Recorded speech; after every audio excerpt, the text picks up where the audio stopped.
Eu estava corrigindo provas na sala dos professores quando meu celular vibrou. Era uma mensagem da minha mãe. Ana, a venda da casa fechou. R 5 milhões.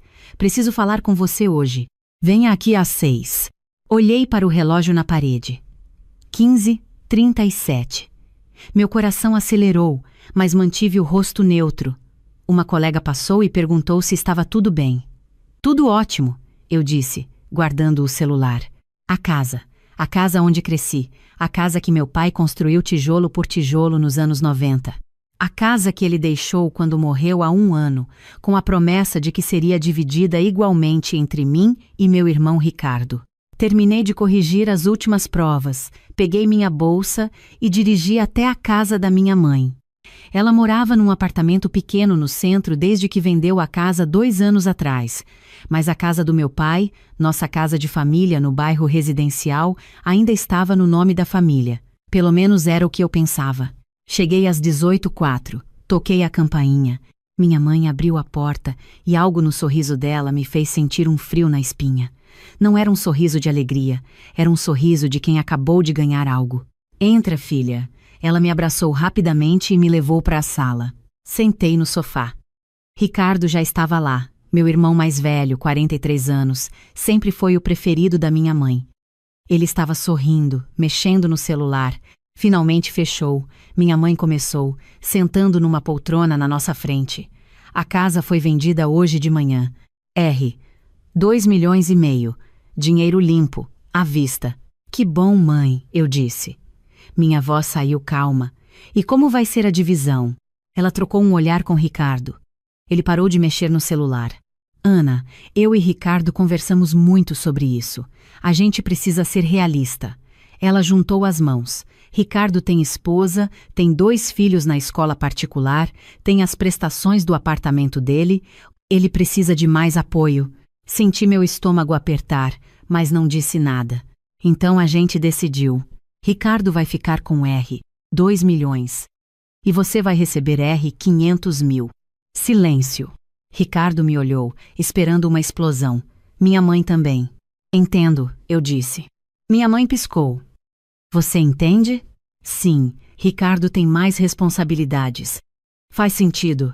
Ricardo franziu a testa. Ele estava esperando uma briga, um escândalo, lágrimas. Mas eu apenas peguei minha bolsa. Quando você vai transferir o dinheiro? Amanhã de manhã, minha mãe disse. Ainda desconfiada. Você tem certeza que está bem com isso? Claro, mãe. Vocês sabem o que estão fazendo. Eu me levantei. Preciso ir. Tenho provas para entregar amanhã cedo. Saí do apartamento, desci de elevador, entrei no meu carro. Sentei ali por 1 minuto, respirando. Depois peguei meu celular e liguei para um número. Dro Fernanda Matos. A voz do outro lado atendeu. Doutora, é a Ana. Aconteceu exatamente como você previu. Minha mãe disse que a casa foi vendida por 5 milhões. A divisão é 2 milhões para meu irmão, 500 mil para mim. Houve uma pausa. Perfeito. Isso confirma a fraude. A avaliação oficial que conseguimos mostra que a casa vale 2 milhões no mercado atual. E você tem os documentos provando que seu nome está no imóvel desde 2019. Tenho todos aqui comigo. Ótimo. Vou protocolar a ação judicial amanhã de manhã, antes que sua mãe consiga transferir o dinheiro. O juiz já está ciente da urgência. Quanto tempo você acha que sua mãe vai demorar para perceber? Olhei para o relógio do carro. 18h43. 7 dias. Talvez menos. 7 dias até o quê? Até ela descobrir que perdeu tudo. Dro Fernanda Matos era advogada especializada em direito de família e sucessões. Eu a conhecia há 4 meses. Não por acaso. Deixa eu voltar no tempo. Deixa eu te contar o que minha mãe e Ricardo não sabiam, o que ninguém além de mim e da doutora Fernanda sabia. Meu pai morreu há 1 ano e 2 meses. Ataque cardíaco súbito aos 68 anos. Ele era engenheiro aposentado, trabalhador, homem de princípios. A casa no bairro Jardim das Acácias era o orgulho dele. 3 quartos, quintal grande, garagem para 2 carros. Ele comprou o terreno em 1989 e construiu aos poucos, cada tijolo colocado com amor. Quando ele morreu, deixou a casa. Não havia testamento formal, então tecnicamente a herança deveria ser dividida entre minha mãe, eu e Ricardo, conforme a lei brasileira. Mas aqui está o detalhe que ninguém sabia.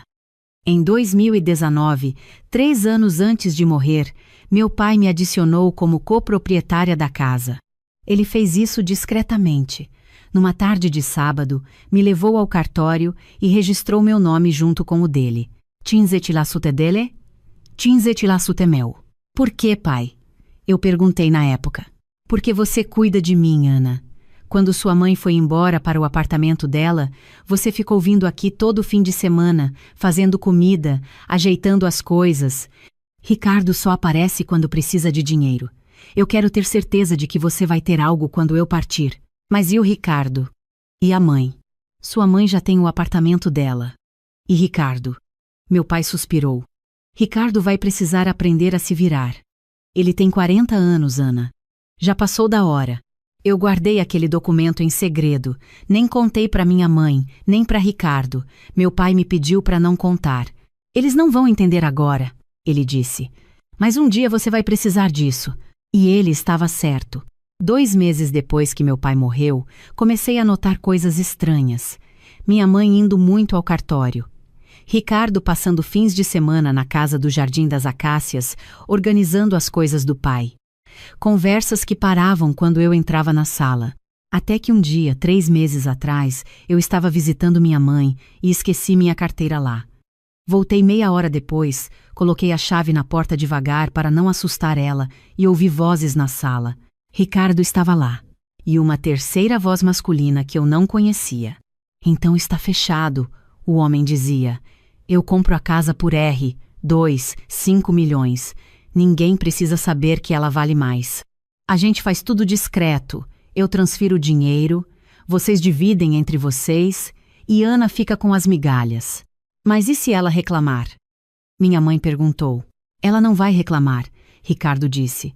Ana é professora, ganha o quê? 4 mil por mês. Para ela, 500 mil é uma fortuna. Ela vai aceitar e agradecer. E você tem certeza de que o nome dela não está no imóvel? O homem insistiu. Absoluta, minha mãe disse. Eu chequei no cartório. O imóvel está só no nome do Antônio. Com a morte dele, passa automaticamente para os herdeiros, que somos eu, Ricardo e Ana. Mas como eu sou a viúva, eu controlo a venda. Ela estava errada, mas eles não sabiam. Saí dali devagar, voltei para o carro e dirigi até um cartório. Peguei uma segunda via da escritura da casa. Lá estava, preto no branco. 50% Antônio Silva, 50% Ana Silva, registrado em 2019. Isso significava que minha mãe não podia vender a casa sem minha autorização.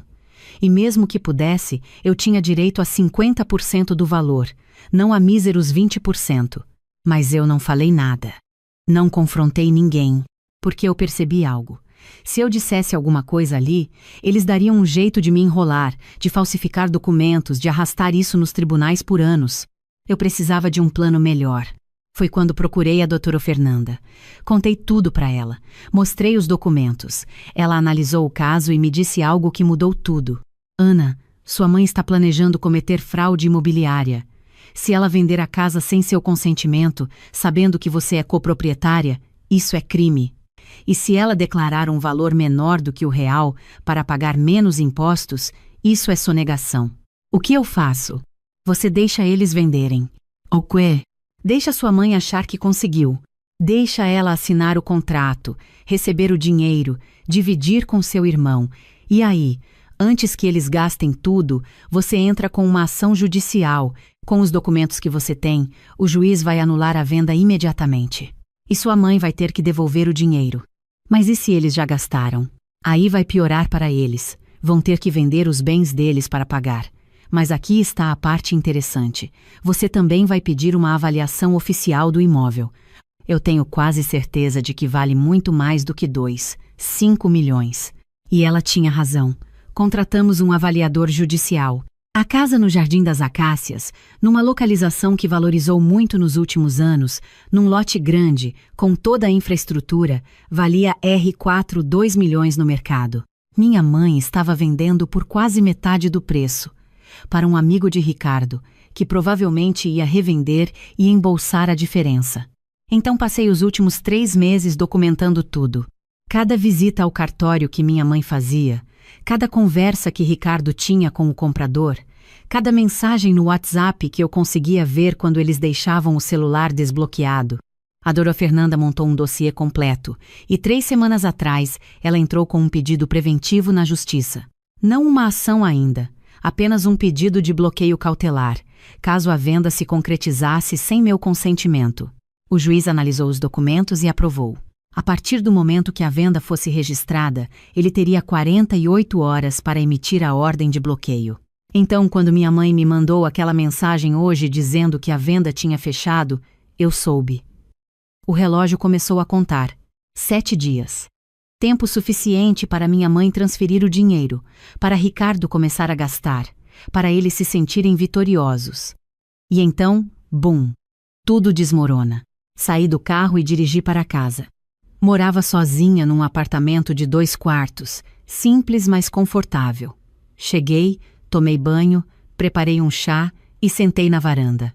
Às 20h15 meu celular tocou. Era Ricardo. Ana. Oi, Ricardo. Eu só queria confirmar. Você está realmente ok com a divisão?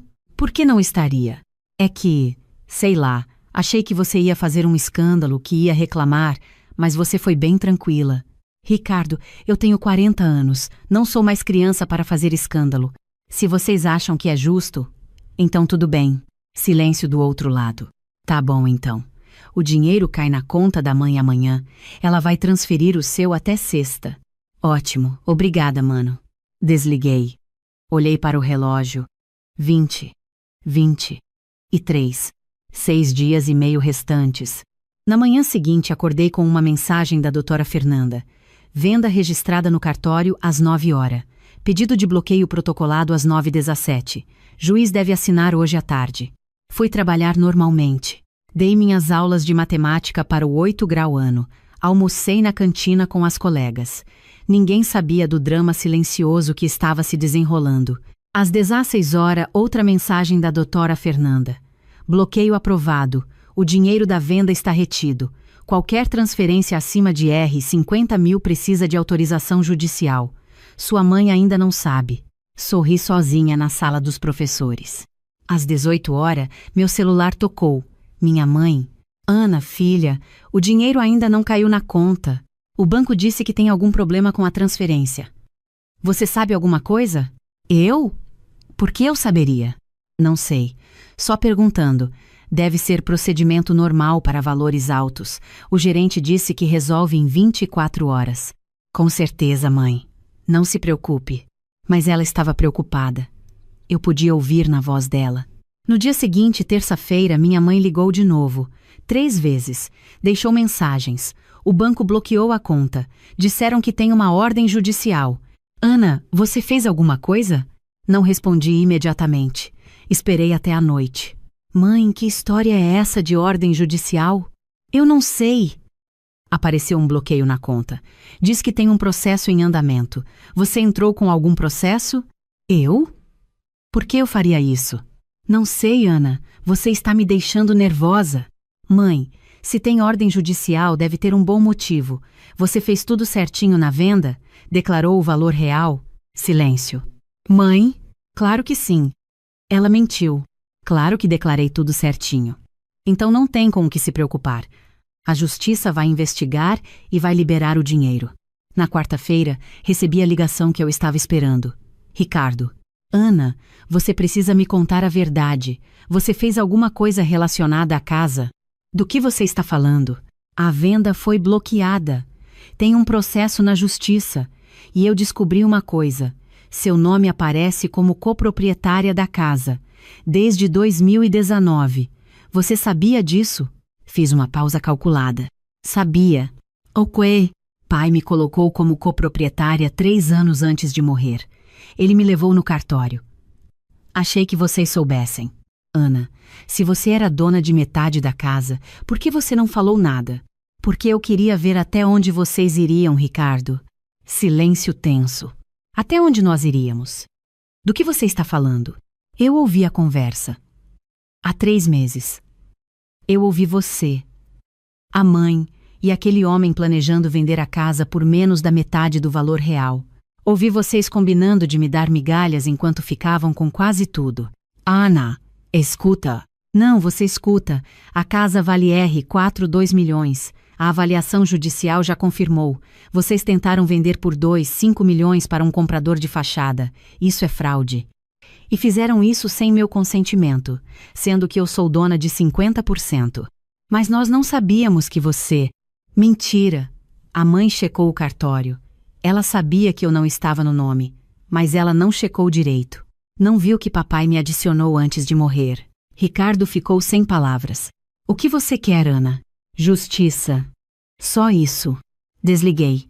Na quinta-feira, recebi uma notificação oficial. A doutora Fernanda havia entrado com a ação completa, pedindo anulação da venda, avaliação judicial do imóvel, investigação sobre subdeclaração de valor, sonegação fiscal, nova venda pelo valor real, com divisão justa. O juiz marcou uma audiência de conciliação para a próxima terça-feira, 7 dias depois daquela conversa na casa da minha mãe. Na sexta, minha mãe apareceu no meu apartamento. Sem avisar, toquei a campainha às 19 horas. Abri a porta.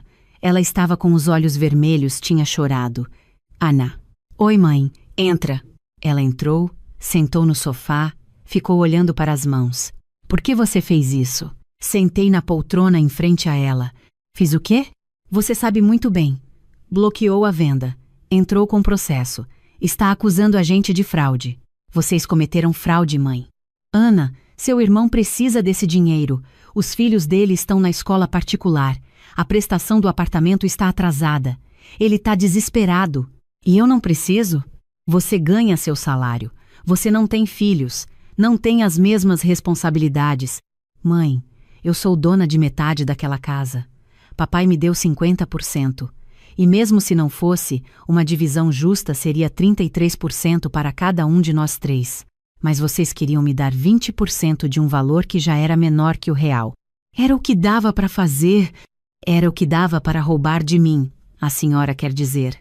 Ela começou a chorar de novo. Ana, pelo amor de Deus, eu sou sua mãe. Ricardo é seu irmão. A gente é família. Família não tenta roubar um do outro, mãe. Não era roubo. Era só uma divisão mais adequada às necessidades de cada um, mentindo sobre o valor da casa, vendendo sem minha permissão. Isso tem nome, mãe, e não é divisão adequada. Ela se levantou, nervosa. Você vai se arrepender disso. Você vai destruir essa família por causa de dinheiro? Eu não estou destruindo nada. Eu só estou protegendo o que é meu. O que papai quis que fosse meu. Seu pai não sabia o que estava fazendo quando te colocou naquela casa. Ele estava ficando senil. Mãe, ele tinha 65 anos e estava perfeitamente lúcido, tanto que o cartório atestou isso. Ela me olhou com uma mistura de raiva e desespero. O que você quer, Ana? Quer todo o dinheiro para você? Não. Eu quero justiça. Quero que a casa seja vendida pelo valor real e quero minha parte justa. 50%, como o papai determinou. Isso é quase tudo. Não. 50% de 4. 2 milhões é 2. 1 milhões. Sobram 2, 1 para vocês dividirem. Cada um fica com 1. 0,5 milhão. Ainda é muito dinheiro, mãe. Mas Ricardo precisa de mais. E eu não mereço menos. Ela saiu batendo a porta. No sábado, Ricardo tentou uma abordagem diferente. Me mandou mensagens, dezenas delas. Ana, a gente pode resolver isso em família. Ana, não precisa envolver advogados e juízes. Ana, pensa nos seus sobrinhos. Eles vão sofrer se a gente perder esse dinheiro. Ana, eu sempre te protegi quando éramos crianças. Você não lembra? Cada mensagem era uma tentativa de manipulação diferente. Mas eu não respondi nenhuma. No domingo, recebi uma ligação de um número desconhecido. Atendi. Ana Silva? Sim. Aqui é Márcio Teixeira. Sou o comprador da casa. Ou pelo menos era. O amigo de Ricardo. O que o senhor quer? Eu quero te fazer uma proposta. Eu compro a casa pelo valor que você está pedindo. 2 milhões. Mas você me vende direto, sem passar pela sua mãe e pelo seu irmão. Não. Ana, escuta só. Não.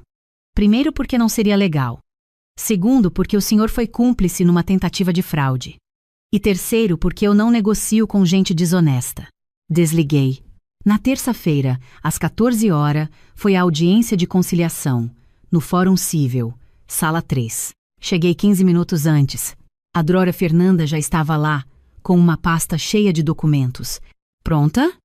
Ela perguntou. Mais do que nunca. Às 14 horas em ponto, minha mãe e Ricardo entraram, com um advogado que eu não conhecia. Um homem de terno caro, pasta de couro, expressão séria. Sentamos em lados opostos da mesa. O juiz entrou, um senhor de uns 60 anos, cabelo grisalho, olhar cansado, mas atento. Bom, vamos tentar resolver isso da forma mais civilizada possível. Ele começou. Eu li todo o processo. Ana Silva alega ser coproprietária do imóvel, com direito a 50% do valor, e alega que a venda foi feita sem seu consentimento e por um valor abaixo do mercado. Correto? Correto, Excelência, doutora Fernanda disse. E a parte contrária? O advogado de minha mãe se levantou. Excelência, nossa posição é que houve um mal-entendido familiar. A senhora Clarice Silva, viúva, acreditava de boa fé que tinha autoridade para vender o imóvel. Ela não tinha conhecimento de que a filha havia sido adicionada como coproprietária. Ela checou o cartório. Eu disse, sem conseguir me conter. O juiz me olhou. Sra. Ana, por favor, deixe os advogados falarem primeiro. Desculpe, Excelência. Dora Fernanda abriu a pasta. Excelência, temos aqui a escritura de 2019, registrada em cartório, adicionando Ana Silva como coproprietária com 50% do imóvel. Temos também a avaliação judicial mostrando que o imóvel vale R$ 2 milhões. E temos comprovação de que a venda foi feita por R$ 5 milhões, uma diferença de 40%. Isso configura subdeclaração e possível sonegação fiscal. O juiz pegou os documentos, analisou em silêncio por longos minutos. E sobre a divisão proposta? 2 milhões para o filho, 500 mil para a filha? Isso foi acordado verbalmente entre a senhora Clarice e o senhor Ricardo, sem consultar a senhora Ana, que é legítima proprietária de 50%. O juiz olhou para minha mãe. A senhora tem algo a dizer? Minha mãe olhou para mim, depois para o juiz. Eu só queria fazer o que era melhor para meu filho. Ele tem família para sustentar. E sua filha não importa? Minha mãe não respondeu. O juiz suspirou. Olha, eu vou ser bem direto com vocês. Essa venda foi feita de forma irregular, sem consentimento de uma coproprietária, por um valor questionável, com uma divisão desproporcional do valor. Isso pode configurar vários crimes: apropriação indébita, estelionato, sonegação fiscal. Ricardo ficou pálido. Mas, o juiz continuou, se vocês chegarem a um acordo hoje, eu posso evitar que isso vire um processo criminal, porque no final, vocês são família, e processos destroem famílias. Ele olhou para mim. Sra. Ana, qual é sua proposta? Respirei fundo. Excelência, eu proponho o seguinte: a venda atual é anulada. O imóvel é colocado à venda novamente, por um valor justo, entre 4 e 4, 2 milhões. Do valor da venda, 50% vem para mim, conforme a escritura. Os outros 50% são divididos igualmente entre minha mãe e meu irmão, 25% cada. Isso dá quanto para cada um? Dro Fernanda calculou rapidamente. Considerando uma venda por 4 milhões, Ana recebe 2 milhões, Clarice recebe 1 milhão, Ricardo recebe 1 milhão. Minha mãe começou a chorar. Mas Ricardo precisa de mais. Mãe, eu disse, firme, 1 milhão é muito dinheiro. Ele pode pagar o apartamento dele, pode investir, pode viver bem, mas ele não vai viver às minhas custas. O juiz bateu o martelo. Eu aceito a proposta da senhora Ana. É mais do que justo.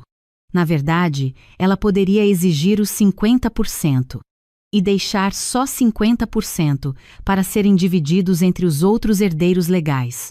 Ela está sendo generosa. Ricardo olhou para mim com ódio.